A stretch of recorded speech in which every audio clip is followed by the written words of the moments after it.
sería limitar el riesgo social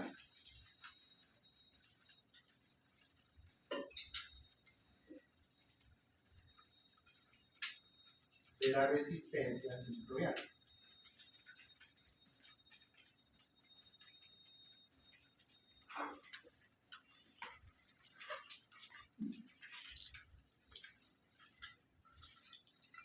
Eso es lo que nosotros debemos tener en cuenta cuando estamos hablando del objetivo general del tratamiento con antibióticos o con antivirales o con antiparasitarios. Estos tres puntos. Todo esto conforma el objetivo macro. Y eso que está acá son los principios en los cuales ustedes van a fundamentar el uso de los medicamentos.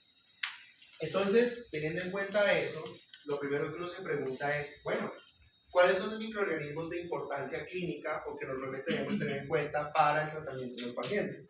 Ustedes ya saben que hay 4 grupos principales. El primero van a ser los virus, luego las bacterias, hongos y parásitos. Cada vez hay mayor cantidad de infecciones causadas por virus, cada vez hay mayor cantidad de infecciones causadas por bacterias resistentes. Los hongos también se vuelven cada vez más resistentes y aparecen nuevas cepas que se encargan de generar más daño en el paciente. Y los parásitos son de los pocos microorganismos que no tienen tanta variabilidad y que hasta el momento, con los pocos medicamentos que tenemos disponibles, podemos tratar a estos pacientes, ¿cierto? Pero igualmente encajan dentro de los microorganismos que hacen parte de los que tienen relevancia desde el punto de vista clínico. Entonces, ¿qué aspectos ustedes deben tener en cuenta al momento de empezar a plantear la terapia antimicrobiana que van a implementar en los pacientes? Lógicamente, ustedes deben tener unos conocimientos desde el punto de vista microbiológico, ¿sí? Y desde el punto de vista microbiológico, para el caso de las bacterias, porque son las más abundantes, las que mayor cantidad de medicamentos tienen y las que más frecuentemente generan infecciones en los pacientes, entonces nosotros debemos conocer esto, que para los que ya vieron farmacodos el semestre pasado, vamos a tener claro que esto es la estructura de una bacteria de tipo gram positivo y esto es una estructura de una bacteria de tipo gram negativo, ¿cierto? Y que lógicamente esta parte de la pared de la bacteria está asociada a una composición por una molécula que se llama peptidoglicano y que claramente nos damos cuenta que en este caso de esta bacteria las beta-lactamasas se encuentran en la parte externa de la bacteria, es decir, pegada a la pared. En el caso de las gram negativas, recordamos que tienen una pared de peptidoglicano mucho más pequeñita, que tienen una membrana externa y una membrana interna, y que lo que está entre la membrana externa y la membrana interna se le conoce como el espacio periplásmico, y que en este caso las beta-lactamasas ya no van a estar acá arriba, sino que van a estar justamente en ese espacio periplásmico, ¿sí? Estos puntos, ¿por qué los retomo? Porque son importantes para identificar el funcionamiento de los medicamentos. ¿Y por qué razón? Porque esto hace parte de lo que ustedes conocen como la evaluación farmacodinámica, ¿sí? De cómo van a funcionar esos medicamentos.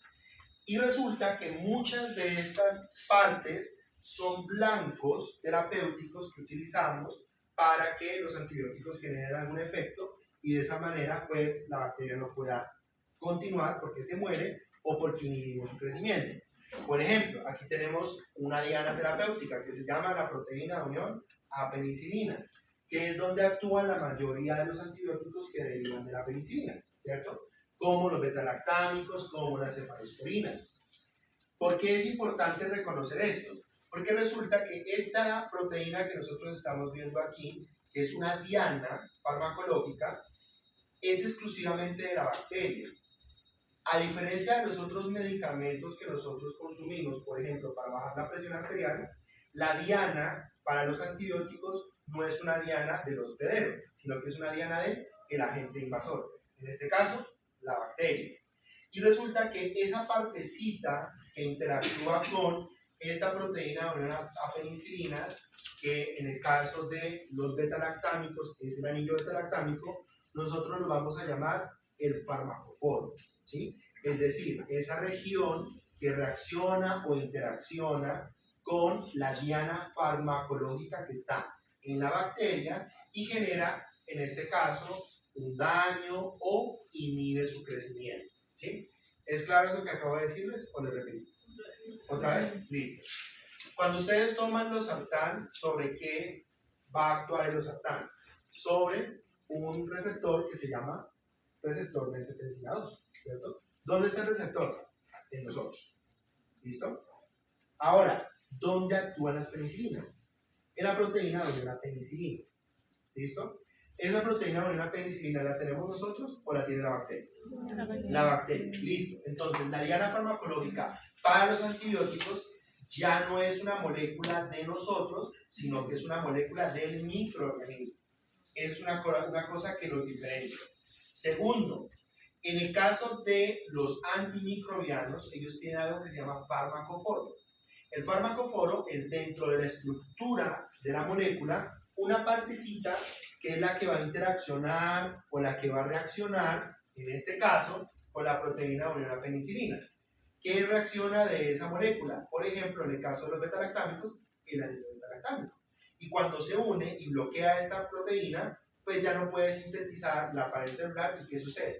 La célula se revienta y se muere. Entonces, esos conceptos, vuelvo y repito, son importantes porque determinan el comportamiento farmacodinámico de los antibióticos. Muy bien.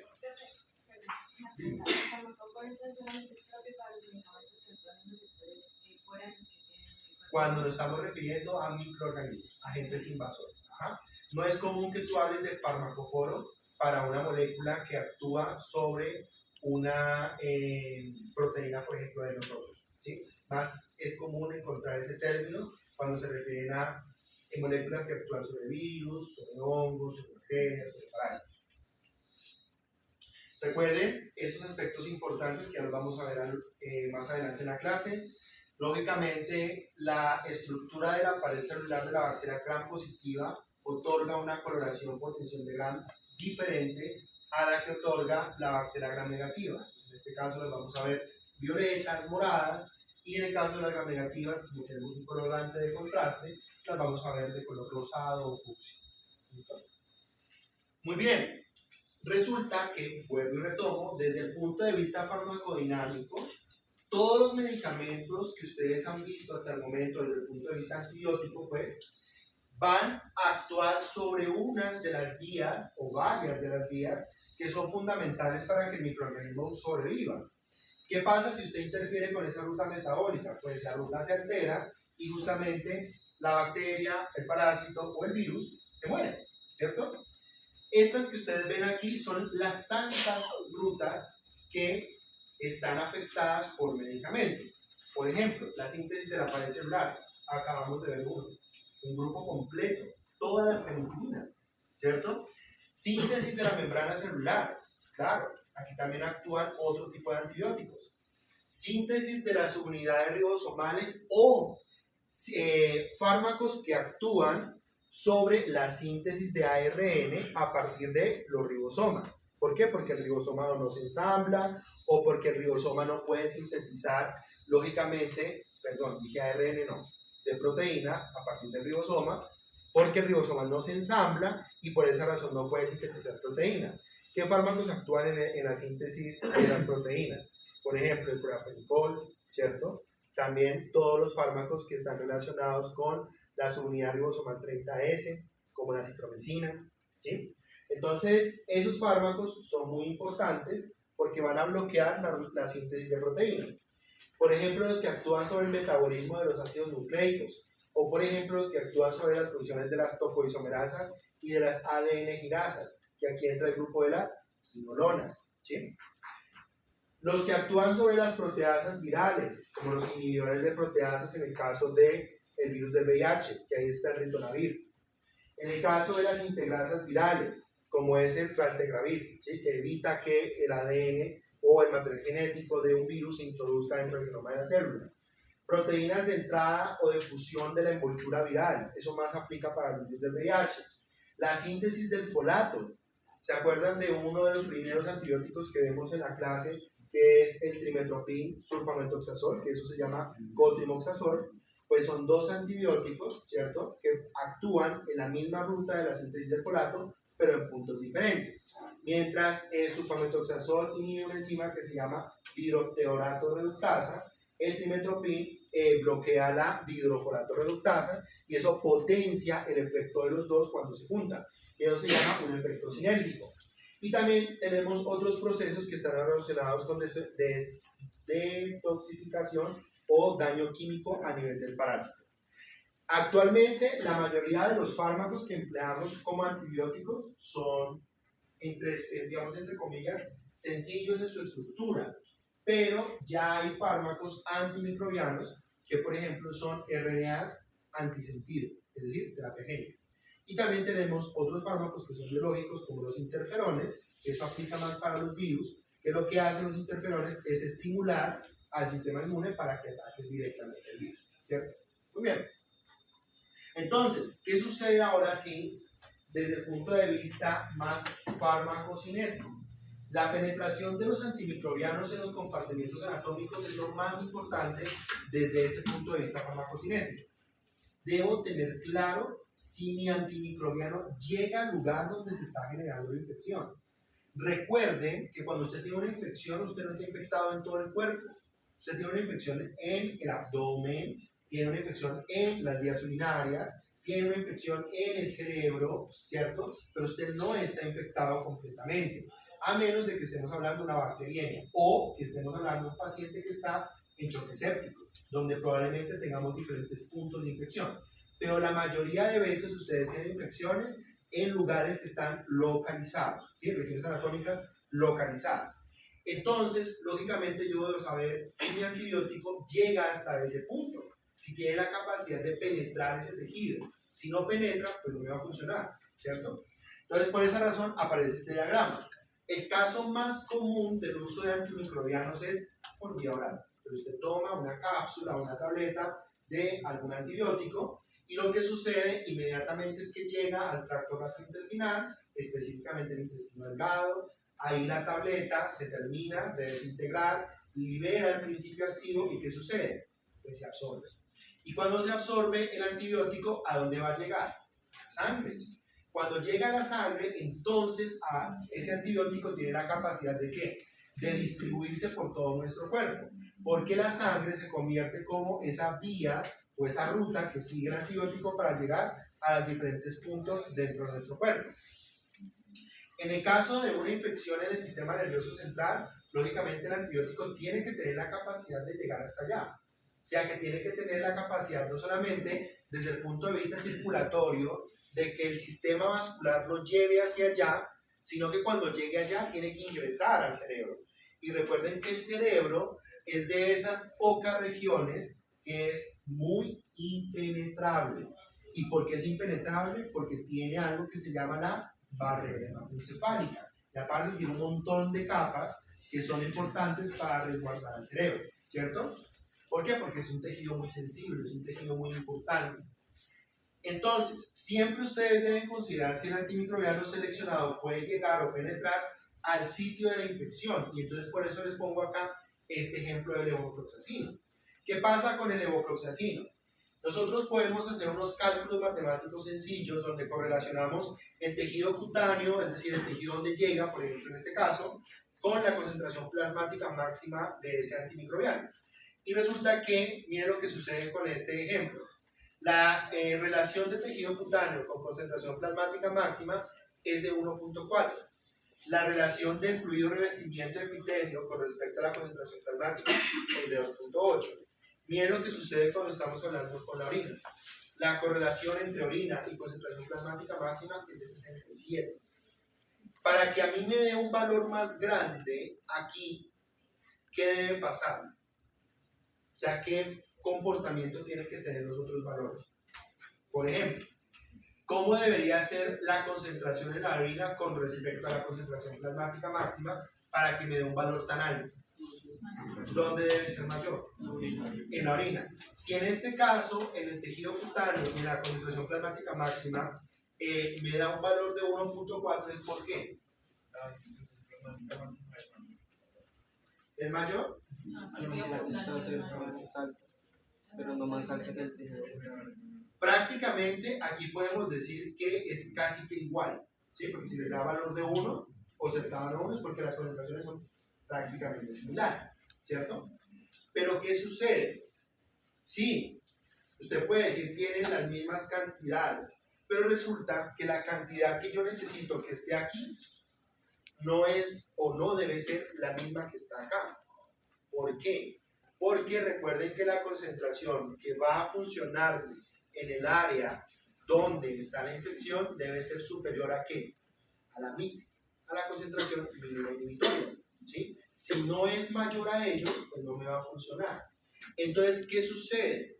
En este ejemplo que estamos viendo, donde hay una mayor proporción del antibiótico en la orina, para el caso del levofloxacino, inmediatamente me está indicando que ese antibiótico es útil para el tratamiento de infecciones del tracto urinario y no es tan bueno para hacer el tratamiento de infecciones que estén relacionadas con colonización de los pulmones porque está en el fluido de revestimiento epitelial, y tampoco es útil para hacer tratamiento de infecciones que tengan alteración a nivel cutáneo, es decir, por ejemplo, una infección de los tejidos blandos. Ejemplo, tenemos a la celulitis, ¿sí? La celulitis no es la celulitis que normalmente uno trabaja en el gimnasio, sino que recuerden que es la celulitis infecciosa, donde hay una infección de la piel que normalmente genera un enrojecimiento grave que puede generar pus o no generar pus. Entonces, esto es muy importante y ustedes deben tener conocimiento de ello para poder saber si el antibiótico es apropiado para los diferentes tipos de infección. Ustedes ya saben que el levofloxacino nunca se va a utilizar para estas infecciones, se utiliza para esto. Entonces, si usted le pregunta, UF, ¿le puedo dar a mi paciente levofloxacino porque tiene una infección de los tejidos blandos o porque tiene una celulitis bacteriana? Usted le va a decir sí, no, no se puede. ¿Por qué? Por esta razón. Mire, lo que pasa es que mi paciente tiene una infección del tracto urinario bajo y es moderada. ¿Se le puede dar levofloxacino? Sí, mire la correlación desde el punto de vista farmacológico. Entonces, ¿qué otros aspectos debe de alguna manera sobrepasar el antimicrobiano para poder funcionar y llegar al lugar donde nosotros necesitamos que esté? Lógicamente debe sobrepasar esto y debe cumplir con algunas características. Por ejemplo, las barreras físicas. Y aquí entonces tenemos que tener claro que ese antibiótico, si es tomado por vía oral, tiene que tener la capacidad de pasar la membrana del epitelio intestinal. Si no lo puede hacer, ese antibiótico no se puede administrar por vía oral y hay que hacerlo por vía intravenosa, ¿cierto? Si ese antibiótico necesita llegar al cerebro, debe ser lipofílico, hidrofílico o hidrofílico con carga. Debe ser lipofílico. ¿Por qué? Porque la barrera hematoencefálica tiene un alto contenido de lípidos. Y entonces para poderla pasar, necesitamos que la molécula tenga un comportamiento más lipofílico o apolar. Si la molécula es hidrofílica o, en el peor de los casos, hidrofílica con carga, esa molécula no va a poder penetrar a ese tejido y no va a poder generar su efecto antimicrobiano. Muy bien. Y eso que les acabo de decir de si es lipofílico o hidrofílico con carga, hace referencia a las propiedades químicas de esa molécula. Y aquí también, ¿qué encaja? Si no está por acá, ¿qué encaja también aquí? El tamaño. Entre más grande es la molécula, más difícil va a ser su penetración. Por eso la vancomicina no se administra por vía oral a menos de que sea indicada para una infección que se llama Clostridium difficile. Si es para otro tipo de infecciones sistémicas, que no sea la que les acabo de decir, normalmente la vancomicina se administra endovenosa por dos características: es muy hidrofílica y es muy grande. No pasa específicamente la barrera del epitelio intestinal. Y finalmente, la presencia de transportadores multifármacos. La proteína más clásica que ustedes deben recordar de biofarmacia, encargada de hacernos daños en cuanto a lo que es la absorción de medicamentos es la proteína PGP o la glicoproteína P. ¿Sí? Esta proteína, ¿qué características tiene? Que es una bomba de flujo, es decir, coge el medicamento o el fármaco, pues en este caso, y lo saca de la célula o lo saca hacia el torrente sanguíneo. Y entonces, ¿qué sucede? Pues básicamente el fármaco no puede ingresar y si no ingresa, pues no va a poder funcionar, ¿cierto? Muy bien. Entonces, estos aspectos farmacocinéticos se deben tener en cuenta para poder saber si los fármacos llegan o no al sitio que queremos. Entonces, aquí tenemos varios ejemplos. El sistema nervioso central, ustedes ya saben, los antimicrobianos polares a pH fisiológico penetran mal derivado de la presencia de la barrera hematoencefálica.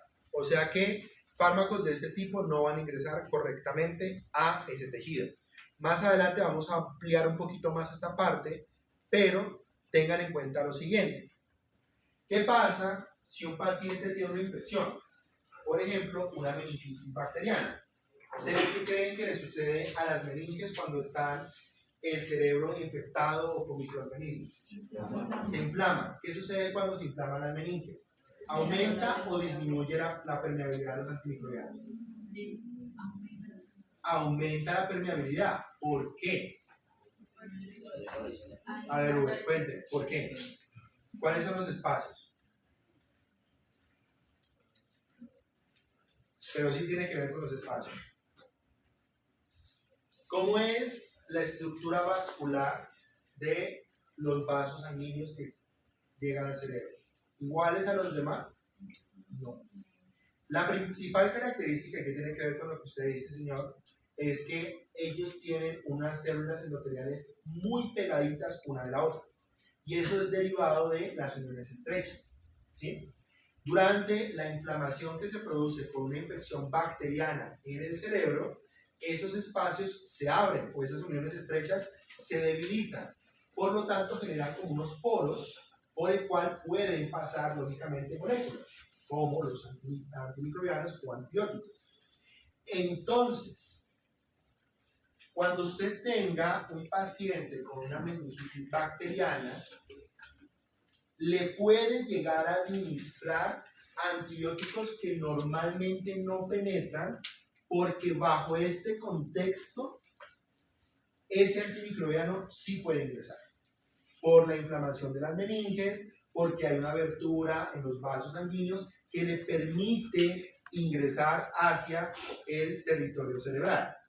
Ahora, la pregunta que les voy a hacer, y por favor los que ya saben no me lo contestan, ¿qué se debe hacer? Y esta es pregunta de parcial, sale siempre, así que ojo. ¿Qué debo hacer cuando tengo un paciente con meningitis bacteriana y me empiezo a dar cuenta que está mejorando? ¿Le bajo la dosis o le mantengo la dosis? Dígame. ¿Por qué le mantiene la dosis? Porque si estás diciendo que las uniones estrechas al momento de la inflamación se están abriendo y tú dices que ese fármaco no es permeable en la vasculatura, entonces al momento de estar desinflamando de las meninges, en este caso, el fármaco volvería a no ser permeable. Exacto. No se les puede olvidar, eso es una pregunta que no es porque salga en el parcial, sino que también se las hacen frecuentemente. Cuando un paciente tiene una infección bacteriana en el cerebro, normalmente cuando ustedes buscan en las bases de datos, les dice una dosis del antimicrobiana un poco más alta de lo normal. Un poco más alta, no sé lo que llama más alta, un poco. Y en la clínica a esas dosis normalmente les van a llamar dosis meníngeas.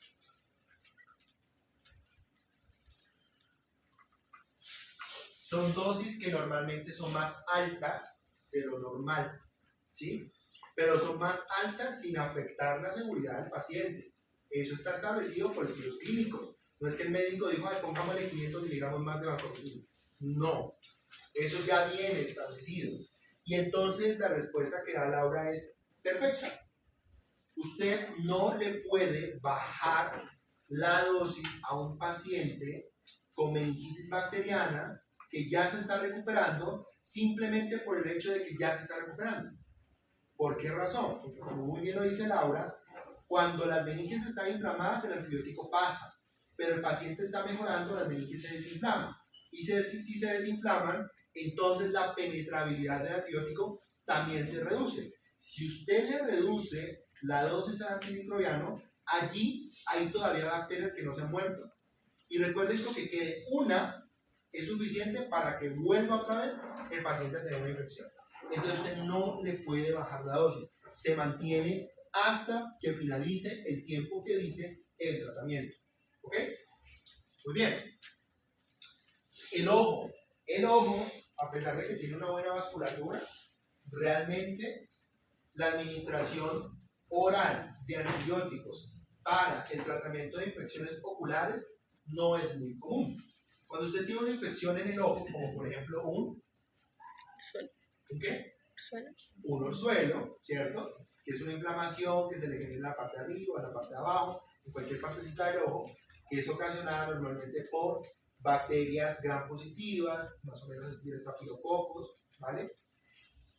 Esas infecciones no se tratan con medicamentos orales, rara vez se utilizan. ¿Qué se debe hacer? Se debe aplicar el antibiótico con un antiinflamatorio directamente en el ojo, ¿sí? Entonces usted coloca goticas oftálmicas de antibiótico para que se genere un efecto localizado. Como no se puede dar oral, se tiene que agregar directamente en el ojo. Ahora ustedes me van a decir, profe, ¿por qué no le colocamos el antibiótico directamente en el cerebro? Claro, es que para colocarle eso hay que hacer un hueco al cerebro, con el cráneo, y entonces después le mete usted una sonda para que llegue a un lugar que se llama los ventrículos y ahí cae el antibiótico. Y incluso así puede pasar de que no funcione correctamente, ¿sí? Y aparte eso es un procedimiento invasivo, más invasivo de lo normal. Si usted no tiene cuidado, pues el paciente se les puede morir por eso, por infecciones adicionales. Muy bien, el pericardio. La penetración en el pericardio normalmente puede ser un poquito complicada, ¿sí? Y más cuando los pacientes tienen procedimientos quirúrgicos cardíacos previos. Por ejemplo, cuando usted tiene un daño en las válvulas, como la aórtica, la pulmonar, la tricúspide, la bicúspide, el cirujano cardiotorácico hace algunos procedimientos para reemplazarla. Y normalmente, ¿qué le coloca? Le puede colocar una válvula de origen animal, ovino o porcino, o le puede colocar una válvula mecánica. Las válvulas mecánicas son muy fáciles de colonizar por microorganismos, generan vegetaciones en esa válvula, es decir, acumulación de microorganismos, biopelículas o biofilms, y entonces resulta que los antibióticos no penetran fácilmente allá. Entonces, cuando un paciente tiene endocarditis bacteriana, normalmente los tratamientos son a altas dosis y por tiempos muy prolongados, comparado con otro tipo de pacientes infectados en otros lugares. Y finalmente, pues aquí están las queridísimas biopelículas.